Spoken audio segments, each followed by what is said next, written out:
So thanks for joining us again for our next podcast of opening up in lockdown. My guest today is a good friend and an artist that I respect, Sherrall Morris, who is a writer and theatre maker. She also does a lot of projects with marginalised communities, and I'm looking forward to chatting to Sherrall today about her work and her journey as an artist. So hello, Sherrall. Thanks very much for joining us today. Oh, thanks, Patrick. How are you? For asking me. Okay. So I thought we would be interested to start off, if you wouldn't mind talking us through a bit about your journey as an artist and, particularly perhaps what started you creating, really. For a long time, even when I was younger, when I was little, I always used to love writing stories. Yeah. But it was always like stories that I wrote for myself and I never shared. It was like little secret diaries and things like that. Right. And I used to make up stories in my mind, but I never shared. And it was, I suppose, part of me thought, well, nobody wanted to hear my stories. But it was really late on that I sort of came into like the arts and creative side of things. I started doing some stuff at Blackwood Miners Institute, doing a project where I was looking for a photography course or a photography project in the beginning. And then somebody I met told me about digital storytelling. Right. Yeah. Where it was a mixture of somebody could write a little short script that was no more than, say, 250 words, and you could use still images to tell your story. Yeah. And it didn't, it could be any sort of story. So then I really fell in love with this idea that everybody had the opportunity to get their voice heard and that sort of thing. So I started working on the project. It was called Breaking Barriers, and I used to work with lots of different community groups, running mainly the story circle side of it. So we used to gather together and using different prompts to create stories and get people to tell their story. And I just fell in love with it, and it's just like, this is just a wonderful way of people to just say what they felt, and all the different stories were all very different, some were funny, some were sad, some were and it was only, they're only up to about 10 minutes long. Yeah. Then from there, then I sort of started thinking more seriously about my writing. But then I was really scared about still sharing it really. Yeah. So then I started doing stuff with Disability Arts Cymru and things like that. And I joined a drama project that they set up called the Unusual Stage School. And that's when I found the joy of performing as well. Right. So yeah, and then I love helping community groups and stuff through writing and bits of drama. And yeah, because it helps to see people's confidence build and, and self-esteem, and it just gives me a lot of joy really. And I love doing. And more recently, I've been concentrating on my own work really as a writer, I guess, and doing more performance and bits and doing scratch nights, and I've been working on a one-woman show and different things like that. So yeah, it sort of moved on. I never thought I'd perform, and I'd never thought I'd have the confidence to do that. And I never thought really about sharing my work. That's been a big thing as well, because I never thought my work was I always thought it was unworthy, or I didn't, it wasn't good enough sort of thing. to share with others. But yeah, I think sometimes you just gotta take the risk and Yeah. just share it with a few people first, and then see what happens. Yeah. Yeah. So it's been really good, and Yeah. yeah, a challenging thing as well, because I think it is risky to put yourself out there, Yeah. especially doing like the one woman show idea and things like that. It's because it's only you and you like bearing your soul in some ways. Totally, yeah. To write it and perform it as well, I think that's Yeah, very brave. So, yeah. do you find, do you mind, or have you mind your own life and living for your work? Do you tend to write a lot about your own struggles and loves and A battles? lot of things I write about are like true life stories that I've Yeah, heard, or like I write scripts about two ladies in their 80s called Megan and Mabel, or they lived in the valleys all their lives, and yeah, they just tell stories about themselves and things, and it's based on what people I know and yeah, people the stories they've told me over the years. So everything I sort of do comes from true life experiences. yes, And lots of it is like about my life as well. yeah. Like I write about a character called Scarlet, which is basically around things that have happened in my life, but it's told through a character sort of thing. And do you find that an easier way of writing, in a way, almost like through that third person Yeah, cipher? Yes, definitely. yeah, and particularly for drama, I suppose that gives Yeah, a bit of distance as well. yeah, Yeah. definitely.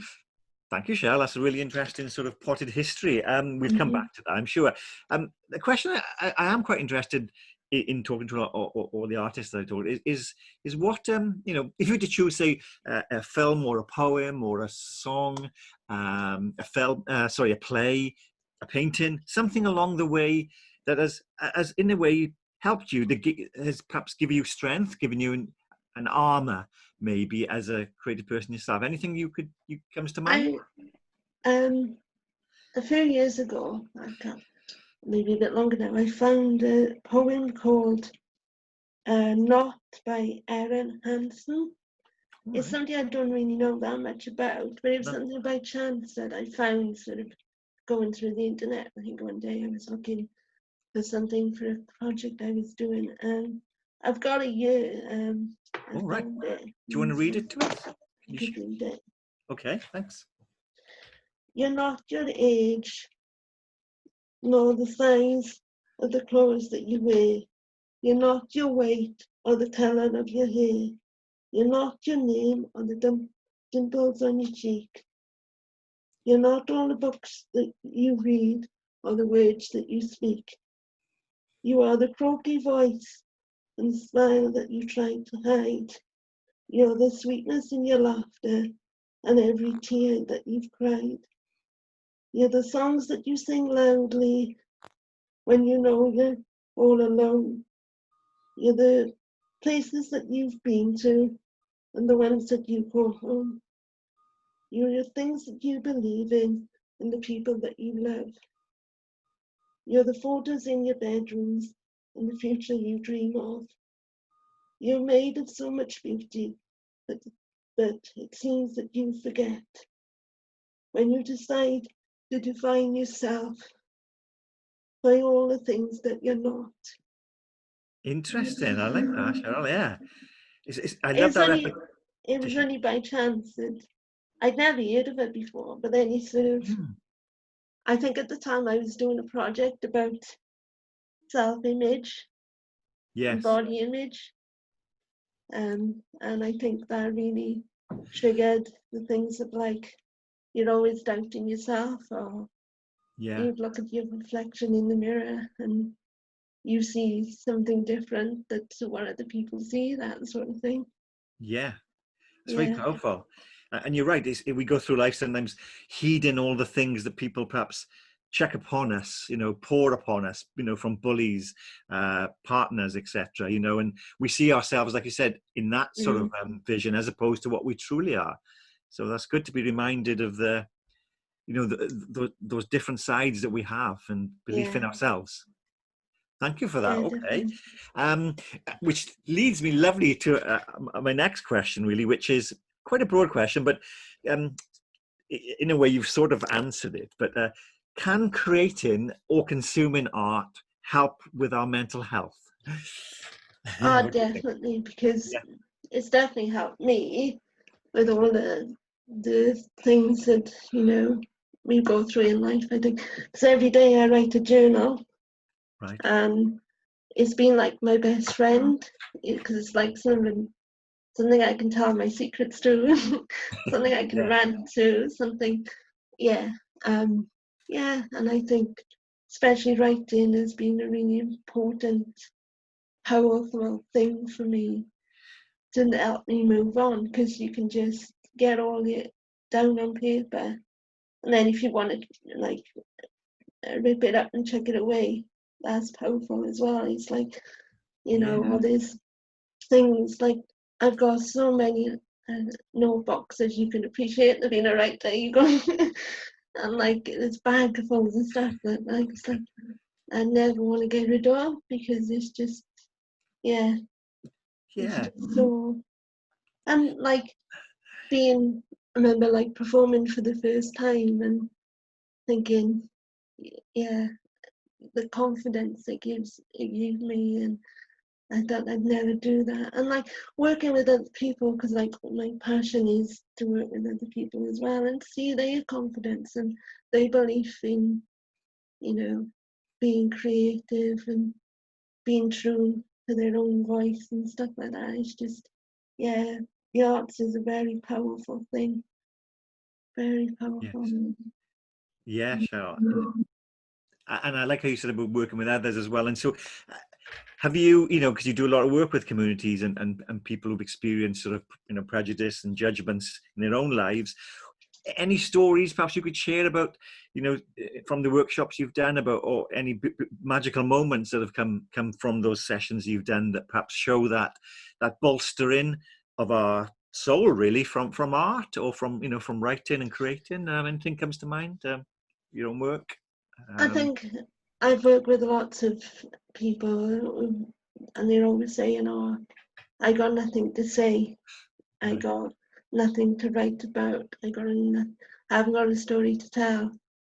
And then, just giving them little triggers or little prompts, and then you see the confidence grow um, over in the weeks, and then maybe you've got somebody that won't share their work or won't read out loud, and then all of a sudden you go in then after a couple of weeks and you ask somebody to share something, and then the first person that jumps off the chair or gets out and says, Yeah. "I want to do it." And seeing that, I've seen that Mm. so many times with people saying, "Oh, like, I can't read my work," or "I don't want to share my work," and then a couple of weeks later or a couple of months later, they can't wait to get up there and tell Yeah. you what It's, they've done. And it's just so inspired, I guess so inspired by so many of the young people and the people I work with, and the groups I work with,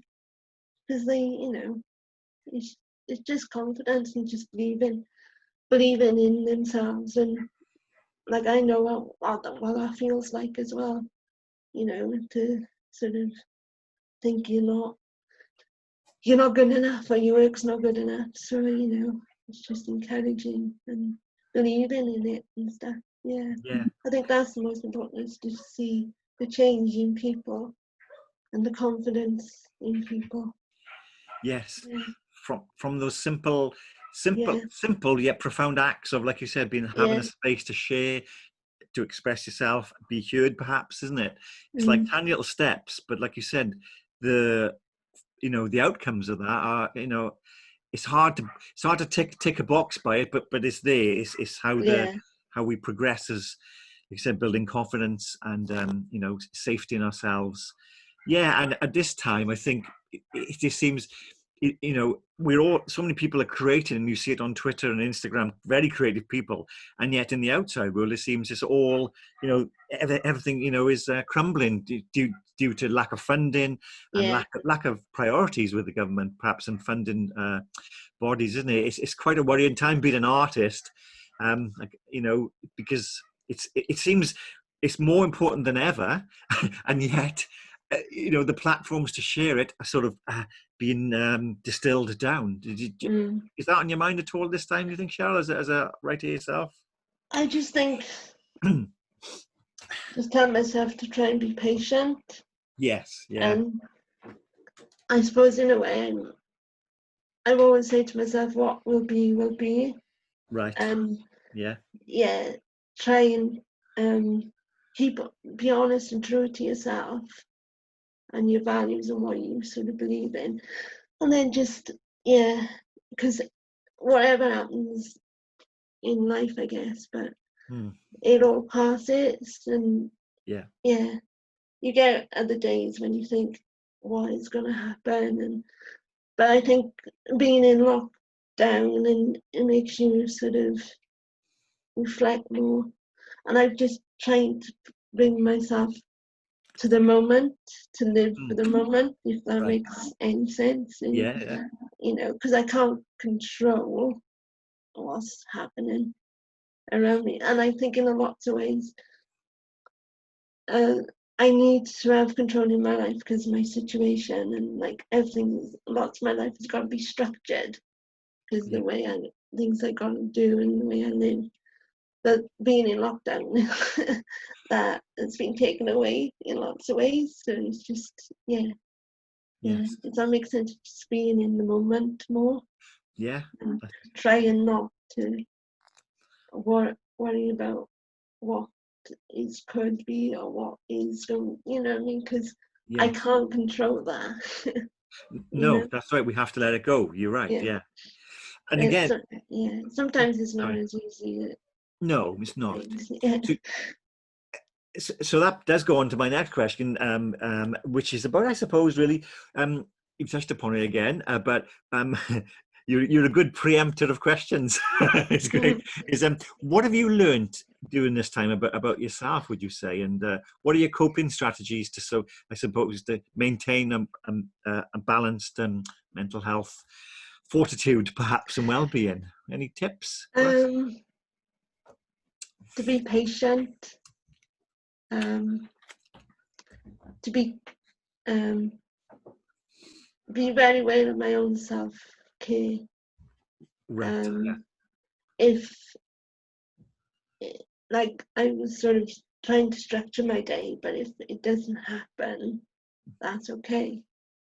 So like if I don't write or I don't want to, because I think you see lots of people seem to be doing lots of stuff like online, and you know, oh, I'm doing this and they're doing. I'm like, well, I'm not doing anything, and I don't feel like doing anything, but that's okay as well, you know.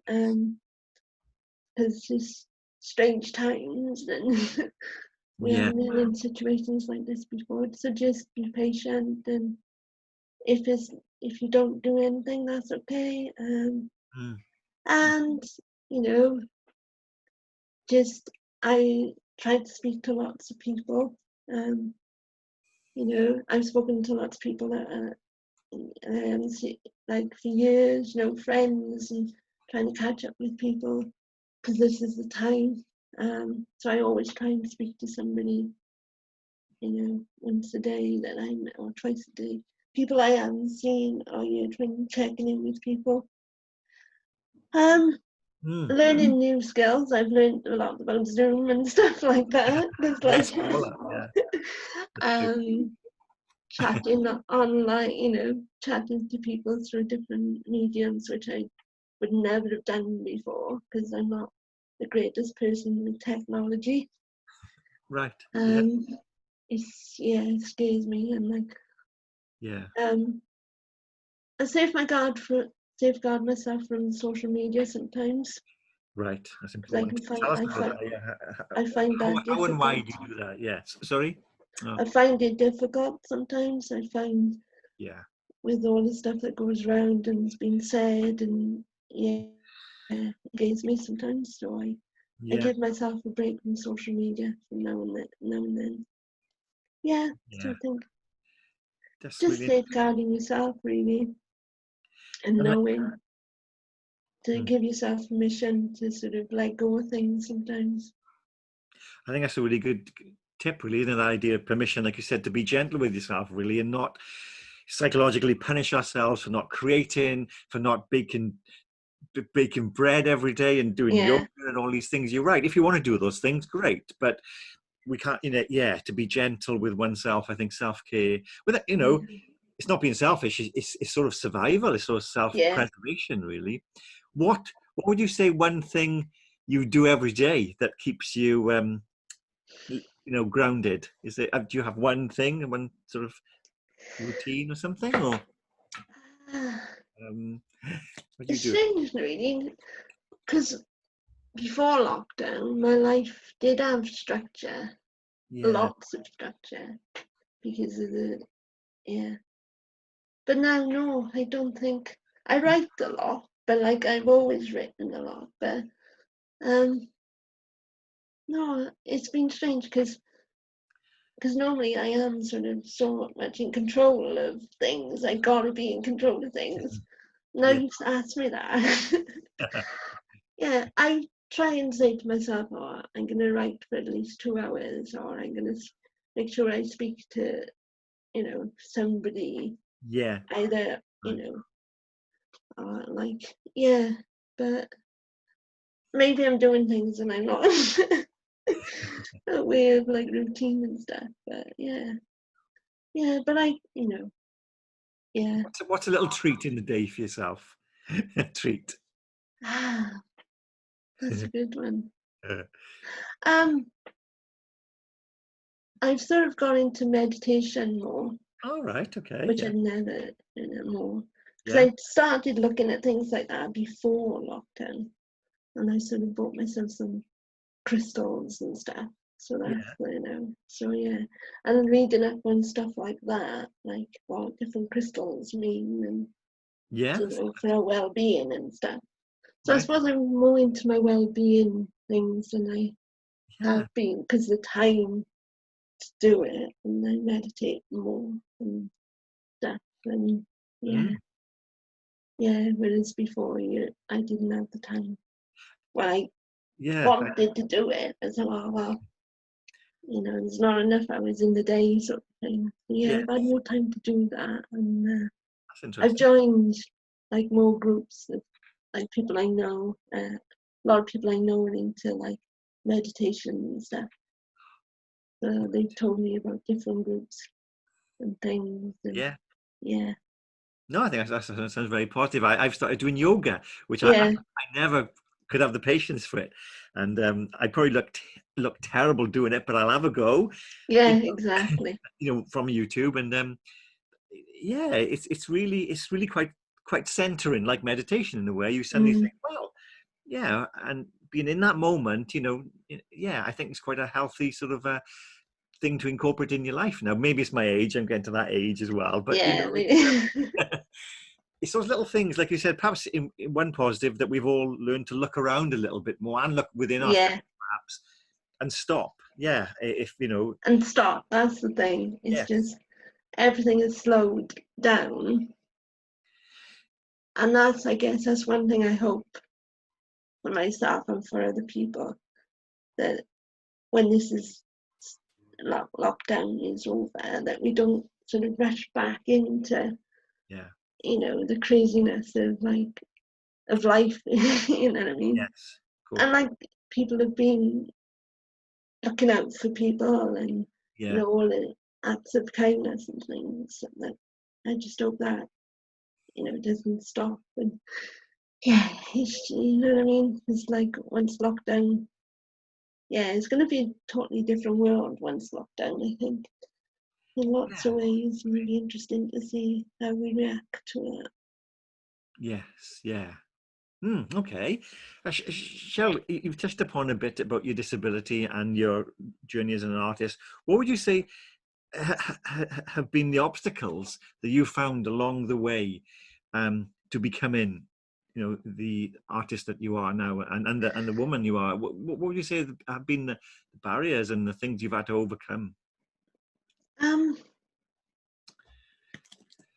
I think a lot of it is like attitudes about, Yeah. people making assumptions and think they know, like Mm. lots of, I'm very open and honest about things in general, and I think if you want to know something, you can ask me, and if I don't want to give you that answer, I will say I don't want to answer that. You know what I mean? Yeah. I think, and yeah, Mm. I think like every day, I think in a way it's like there's lots of like the physical barriers to getting like into places and the usual things, the theatres and stuff. But Yeah.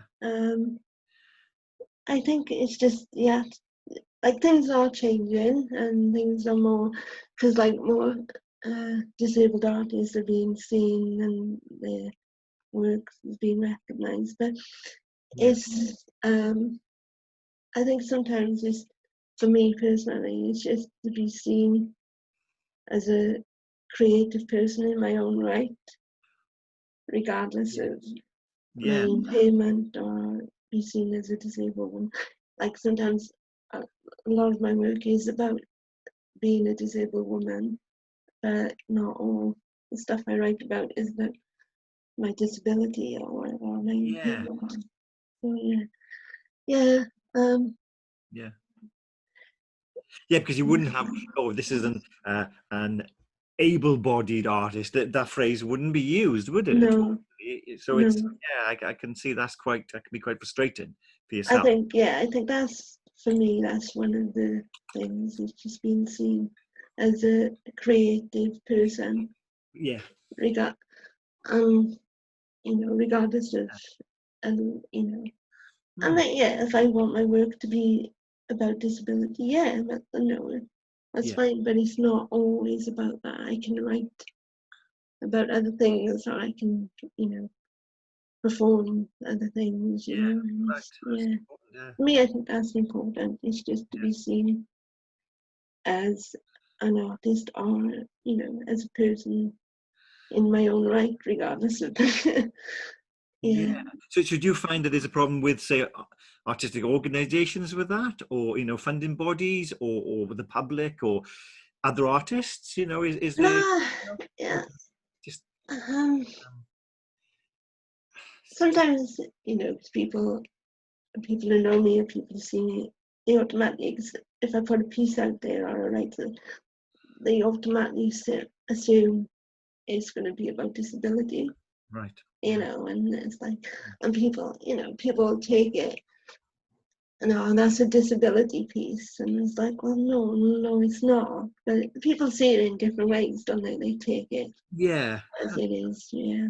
But I Understand. think for me, yeah, it's Hmm. just seeing it, being an artist or a performer or whoever, as who I am. This is me in Yeah. lots of ways. Yeah.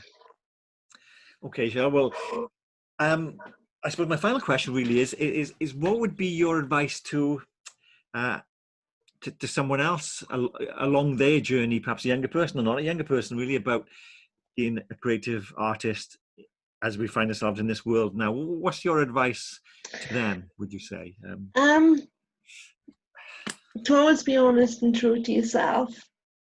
Yeah. I think that's really important, because, yeah, to have a clear vision, really, and to believe in your own skills Yes. and abilities, really, because you know what you're capable of, and Yeah. um, Strong. don't be afraid to challenge yourself and take risks. As she says, she's not like scared of getting her work out there. But you work out. You put it out there. Yes. I like that. um, Risks, not to take risks. Yeah. Network with as many people, collaborate with as many people as you can, Yeah. share your ideas, be open to welcoming other people's ideas as well. Be patient, and because it's not going to happen overnight. Yeah, that's very good. It's never, and just don't be afraid to tell your story, because we all got unique stories to tell. Yeah, I think. Yes. I love that, Charlotte. That's a lovely way to end on that. Don't be afraid to tell your story, because no one else can tell it for us, I think. Exactly. True, yeah. So that's a beautiful way to end our chat, really. Thank you. Thanks so much, Sherrall.